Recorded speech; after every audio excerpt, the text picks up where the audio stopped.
नमस्कार विद्यार्थी मित्रांनो, प्रॉब्लेम सेट 1 यातील आपण 5 प्रश्न यापूर्वीच्या व्हिडिओमध्ये सॉल्व केलेले आहेत। त्या व्हिडिओची लिंक तुम्हाला डिस्क्रिप्शनमध्ये दिलेली आहे। तर आजच्या व्हिडिओमध्ये आपण क्वेश्चन नंबर 6 to 10 हे 5 प्रश्न सोडवणार आहोत। सोडूया।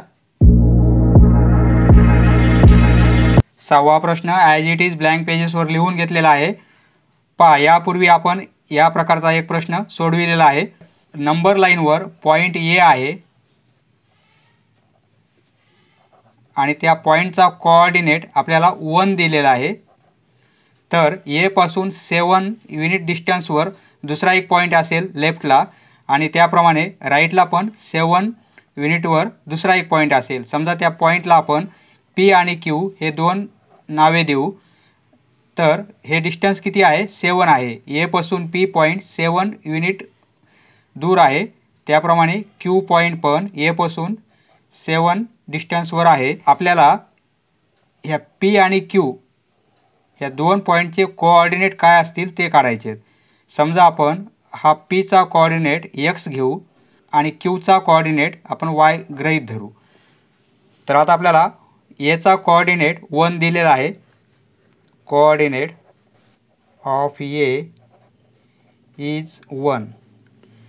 पी आणि क्यू दोन पॉइंट घेतलेले आपण। Let P and Q be the two points having coordinates x and y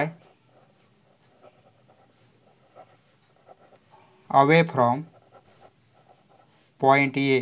A point पासून दूर आहेत ते at a distance A point पासून 7 युनिट डिस्टन्सवर आहेत। ॲट अ डिस्टन्स 7 म्हणजे ए पी हे डिस्टन्स किती आहे? Distance from P to A हे पण 7 आहे and distance from Q to A किंवा ए टू क्यू हे पण 7च आहे। तर आता पहा, हा कोऑर्डिनेट x आहे आणि हा y आहे। येथे 1 आहे म्हणजे 1 च्या लेफ्ट साईडला x आहे आणि 1 च्या राईट साईडला y आहे। राईट साईडचा कोऑर्डिनेट ग्रेटर असेल आणि लेफ्ट साईडचा कोऑर्डिनेट लेस असेल, कारण नंबर लाईनवर राईट साईडचा नंबर ग्रेटर असतो आणि लेफ्ट साईडचा नंबर स्मॉल असतो। त्यामुळे येथे काय होईल? 1 ग्रेटर असेल ह्या x पेक्षा, बरोबर आहे। अँड येथे काय होईल? y ग्रेटर असेल 1 पेक्षा। Distance from P to A हे जर आपल्याला डिस्टन्स काढायचं असेल पी टू ए, तर आपण काय करतो? मोठ्या कोऑर्डिनेटमधून छोटा कोऑर्डिनेट मायनस करतो। येथे मोठा कोणता आहे? पहा, मोठा कोऑर्डिनेट 1 आहे, त्यामधून आपण मायनस करणार x। पी ए हे डिस्टन्स 7 आहे म्हणजे 7 इक्वल टू 1 मायनस x। हा 1 या साईडला येईल म्हणजे काय होईल? 7 minus 1 equal to minus x म्हणजे 6 होतील इक्वल टू मायनस x। मग एक्सची व्हॅल्यू काय येईल? -6। हा मायनस या साईडला जाईल। एक्सची किंमत मिळाली आपल्याला -6 म्हणजे हा कोऑर्डिनेट आपला किती असेल? -6 असेल। एक्स म्हणजे काय? -6। त्याप्रमाणे y काढता येईल आपल्याला। y काढण्यासाठी आपण डिस्टन्स हे घेणार, distance from A to P. तर हे काय येईल? मोठ्या कोऑर्डिनेटमधून छोटा मायनस करायचा आहे म्हणजे इथे y मोठा आहे, मायनस करणार 1। परंतु ए पी डिस्टन्स हे किती आहे? 7 आहे इक्वल टू y मायनस 1। आता y ची व्हॅल्यू काढता येईल आपल्याला। 7 हे -1 या साईडला आल्यावर +1 होतील इक्वल टू y म्हणजे y इक्वल टू काय होईल? 8। हा कोऑर्डिनेट किती असेल आपला? 8। Therefore the coordinates of points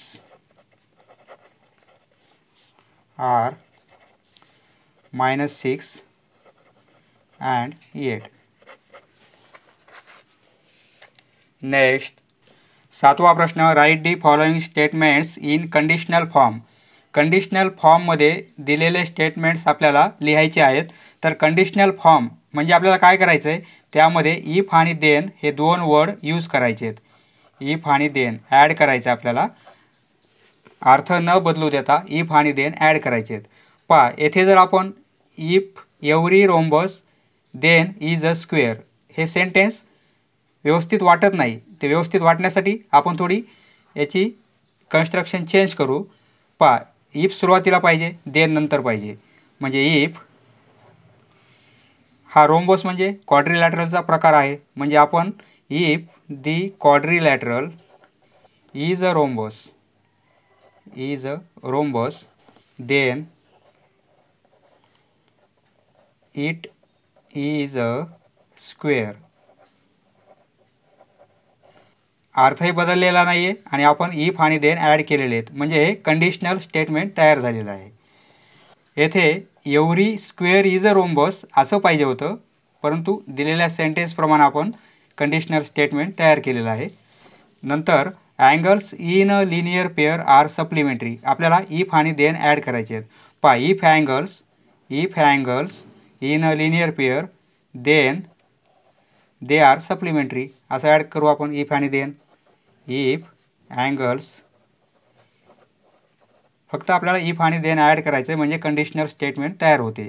if angles in a linear pair then they are supplementary. पहा, हे statement a triangle is a figure formed by 3 segments. म्हणजे 3 सेगमेंटपासून ट्रायंगल तयार होतो. हे स्टेटमेंट्स आपण कसं लिहिणार? If the figure is a triangle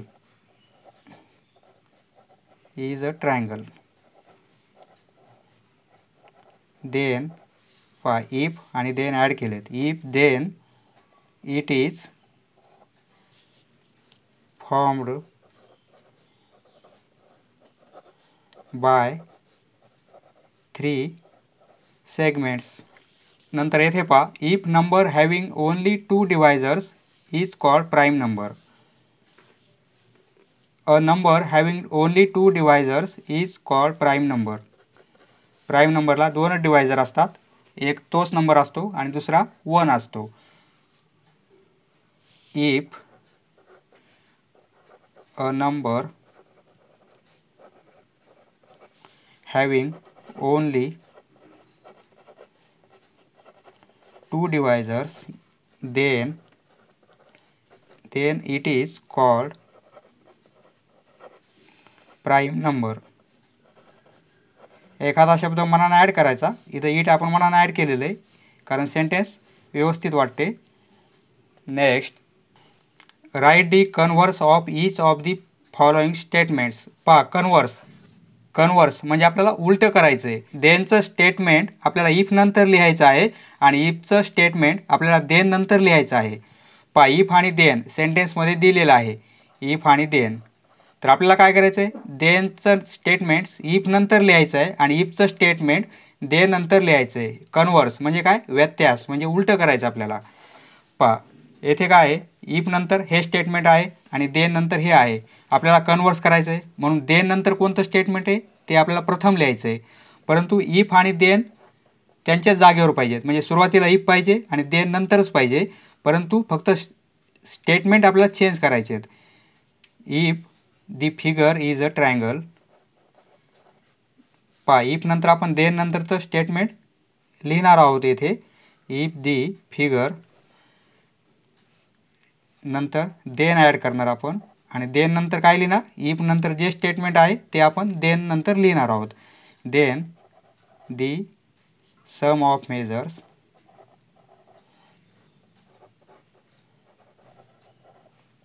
is 180. Then आलं की स्टॉप करायचं. आता पुढचं statement, if the sum of measures of 2 angles is 90 then they are supplement of each other. Then नंतर काय आहे? हे स्टेटमेंट आहे. येथे आपण इफ नंतर लिहिणार आहोत. इफ दे आर च्या ऐवजी आपण काय करू? 2 अँगल आहेत म्हणून इफ 2 अँगल्स करू. इफ 2 अँगल्स म्हणजे व्यवस्थित वाटेल. इफ 2 अँगल्स आर कॉम्प्लिमेंट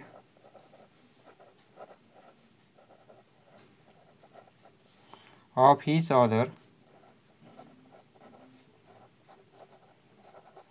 आता देन इफ नंतरचं statement, then the sum of, कन्व्हर्सचं हे आपण कंडिशनल करतो. आता येथे देन नंतर हे आहे if the two lines are parallel, then नंतर काय लिहिणार, इफ नंतरचं statement, then the corresponding angles form by a transversal of two lines are congruent.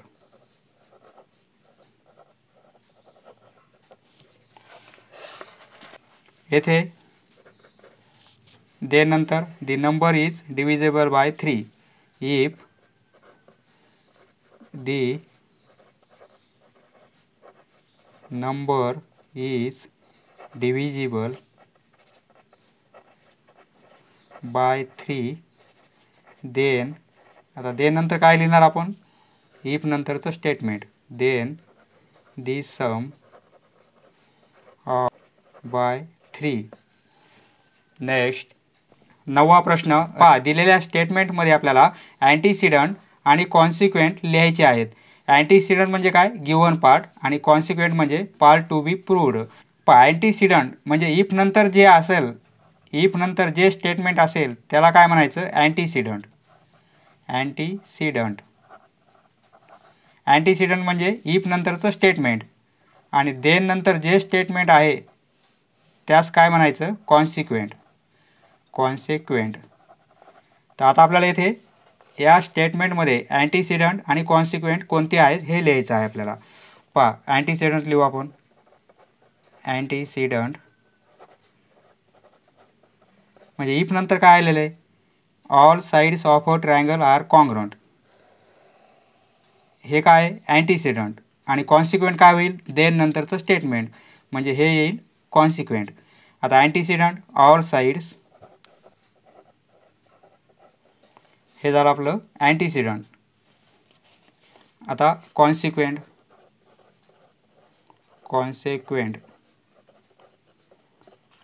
म्हणजे काय, देन नंतरचा पार्ट. देन नंतर काय आलेलं आहे, its all angles are congruent. It's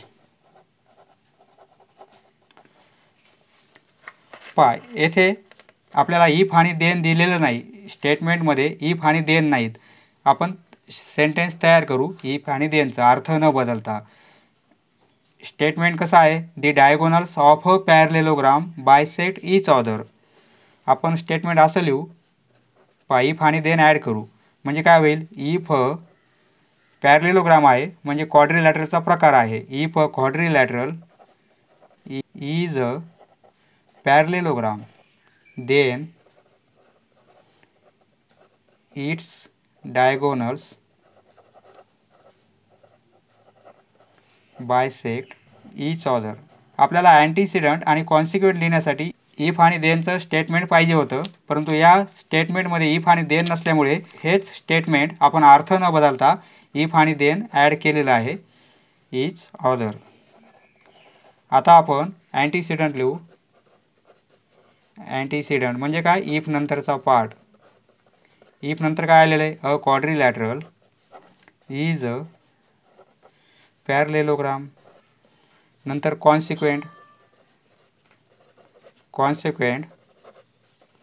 काय होईल, देन नंतरचा part, its diagonals bisect each other. Its diagonals bisect each other. Next 10वा प्रश्न, येथे आपल्याला स्टेटमेंट दिलेला आहे. या स्टेटमेंटनुसार आपल्याला फिगर काढायची आहे, त्या फिगरला लेबलिंग करायची आहे, म्हणजे नावे पण द्यायची आहेत आणि दिलेलं स्टेटमेंट हे आपल्याला अँटीसिडंट आणि कॉन्सिक्वेंट या फॉर्ममध्ये लिहायचं आहे. पहा, two equilateral triangles are similar, म्हणजे टू इक्विलॅटरल ट्रायंगल्स आहेत ते आपण ड्रॉ करू. सपोज हा एक ट्रायंगल आहे, इक्विलॅटरल आहेत, ऑल साइड्स आर इक्वल. या ट्रायंगलच्या तिन्ही साइड्स कॉन्ग्रंट आहेत, म्हणजे हा ट्रायंगल इक्विलॅटरल ट्रायंगल आहे. सपोज ट्रायंगल ABC आहे. आपल्याला टू इक्विलॅटरल ट्रायंगल दिलेले आहेत. दुसरा एक ट्रायंगल काढू आपण. हा एक दुसरा काढलेला आहे आपण. समजा ही साइड आणि ही साइड कॉन्ग्रंट आहे. सपोज हा PQR. हे दोन इक्विलॅटरल ट्रायंगल आहेत, परंतु ते कॉन्ग्रंट नाहीत. ते कसे आहेत? सिमिलर आहेत. सिमिलर म्हणजे त्यांच्या साइड्स या प्रपोर्शनमध्ये असतात. बाद दिलेल्या माहितीची आपण फिगर काढलेली आहे, फिगरला नावे पण दिलेली आहेत. तर आता आपल्याला हे स्टेटमेंट अँटीसिडंट आणि कॉन्सिक्वेंट या दोन फॉर्ममध्ये लिहायचं आहे. प्रथम दिलेलं स्टेटमेंट आपल्याला इफ आणि देनच्या फॉर्ममध्ये पाहिजे. जर इफ आणि देनच्या फॉर्ममध्ये स्टेटमेंट असेल तर आपल्याला अँटीसिडंट आणि कॉन्सिक्वेंट लिहिता येतील. या दिलेल्या सेंटेन्समध्ये इफ आणि देन नाहीत, त्यामुळे आपण इफ आणि देन ॲड करू. Two equilateral triangles are similar. आता याला आपण इफ आणि देन ॲड करू. If two triangles are equilateral, then they are similar. पहा, दिलेल्या स्टेटमेंटला आपण इफ आणि देन ॲड केलेले आहेत.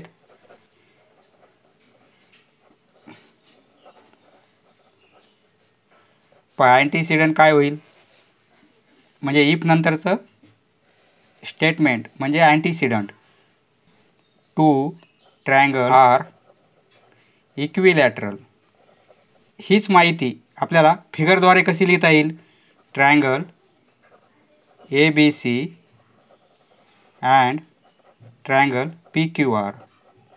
कारण टू ट्रायंगल्स आहेत, त्यांचे नेम्स आपण लिहिलेले आहेत. आर इक्विलॅटरल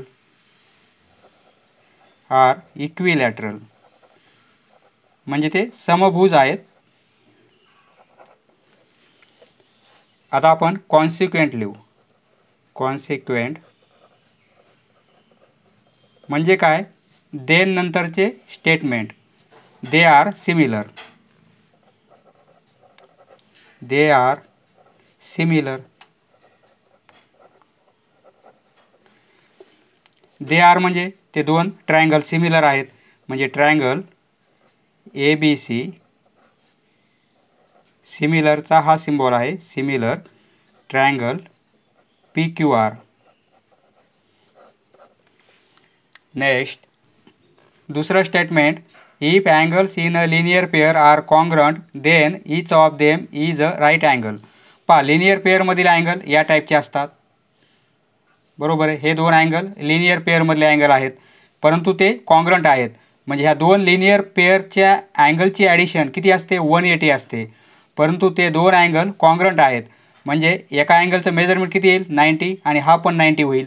म्हणजे ते अँगल कसे असतील? 90 म्हणजे एक स्ट्रेट लाईन असेल. पहा, याप्रमाणे ते दोन अँगल असतील.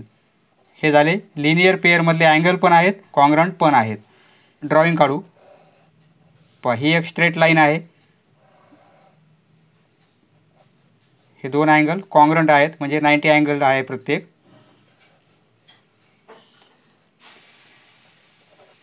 सपोज AB लाईन आहे आणि PM.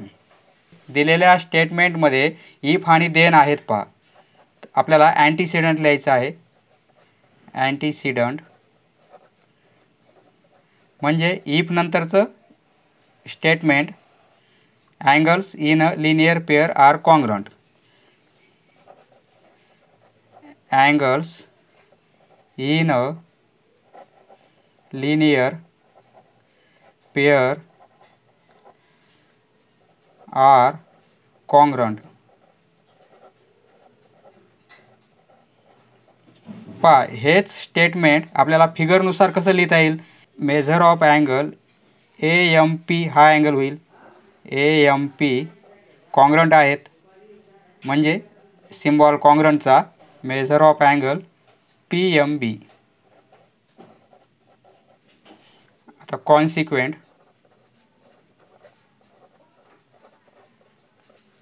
म्हणजे काय, देन नंतरचं statement. Each of them is a right angle.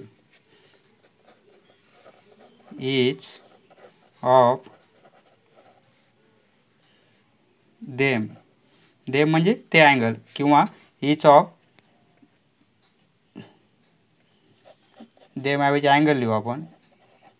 Each of angle is right angle. Right angle. Each angle is right angle. व्यवस्थित वाटेल असं. मग आता हेच स्टेटमेंट फिगरनुसार कसं लिहिता येईल आपल्याला. Each angle is right angle. Each angle म्हणजे हे दोन angle. Measure of angle AMP equal to measure of angle PMB equal to 90 degree. Right angle आहे म्हणून 90 डिग्री. नेक्स्ट पहा येथे आपल्याला एका ट्रायंगलमध्ये जर आपण या व्हर्टेक्समधून समोरच्या साईडवर परपेंडिक्युलर काढला तर येथे 90चा अँगल होईल. म्हणजे हा आल्टिट्यूड झालेला आहे. ट्रायंगल घेऊ आपण ABC. ट्रायंगल घेतला आपण आणि या व्हर्टेक्समधून समोरच्या साईडवर आपण परपेंडिक्युलर काढला तर हा एक आल्टिट्यूड होईल. सपोज हा CP आल्टिट्यूड आहे आणि BM हा एक आल्टिट्यूड आहे. हे दोन आल्टिट्यूड आपल्याला काय दिलेले आहेत, कॉन्ग्रंट दिलेले आहेत. म्हणजे CP आणि BM इक्वल आहेत. हा BM आणि हा CP इक्वल आहेत. पहा ते दोन आल्टिट्यूड इक्वल आहेत. तर या साईड्स इक्वल असतात, तर या साईड्स पण इक्वल असतात.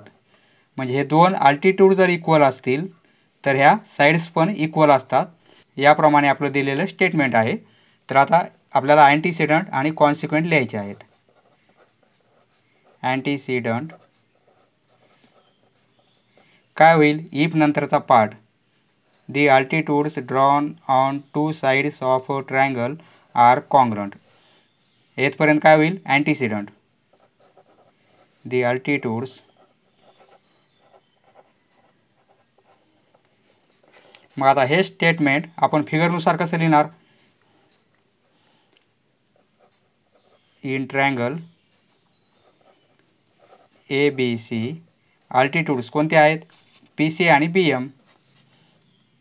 BM कॉन्ग्रंट आहेत PC. कॉन्सिक्वेंट म्हणजे देन नंतरचा पार्ट. देन नंतर काय आहे, those two sides are congruent. कोणत्या दोन साइड्स, AB आणि AC कॉन्ग्रंट आहेत. म्हणजे side AB congruent side AC. समजलं मित्रांनो, धन्यवाद. पुढचा व्हिडिओ पाहण्यासाठी चॅनल सबस्क्राईब करा. धन्यवाद.